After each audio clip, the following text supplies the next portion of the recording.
Hello, welcome, and if you're watching this video, thank you so much. So today I just really want to share with you the most important terms to know as a wine beginner, because wine is not just about drinking. Wine is also just about having conversations, and if you ever find yourself around a table full of connoisseurs, this is what you need to know. First of all, you have to know what grapes are that used to make wine.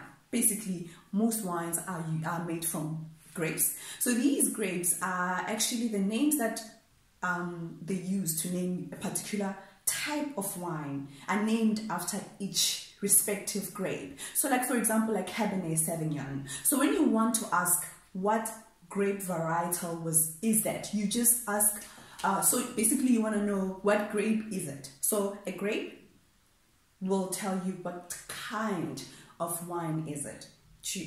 So your Sauvignon Blanc, it's a grape. So you name that wine as a varietal as that grape. So, and then also other things will include your vintage. Basically, the term vintage just simply means that the grapes that were made, where we used to make that wine, were harvested in that year.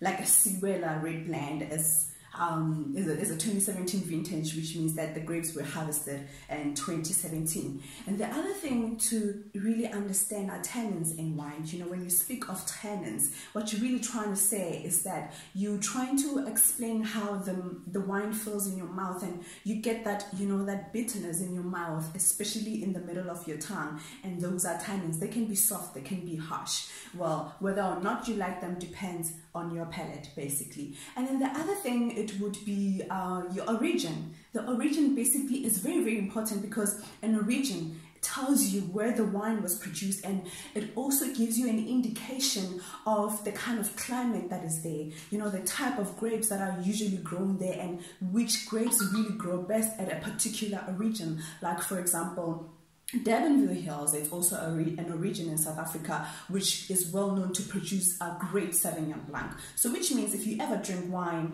Sauvignon Blanc from Durbanville Hills, it's bound to be a really great Sauvignon Blanc. And the other thing would be whether a wine is oaked or not oaked. And this is just really a matter of the style of wine, whereby a winemaker would decide to put a bit of oak into the wine to give it an extra flavor. And these flavors, especially if it's an oaked wine, you get some hints of vanilla in it. And also, you also need to know, the obvious things would be, is this wine a red or a white or a rosé? And that will be indicated by just the color of the wine. And if you really like my content, please follow at Siwela Wines, and also check out the website to order one of my premium red blends at www.siwelawines.co.za. Cheers.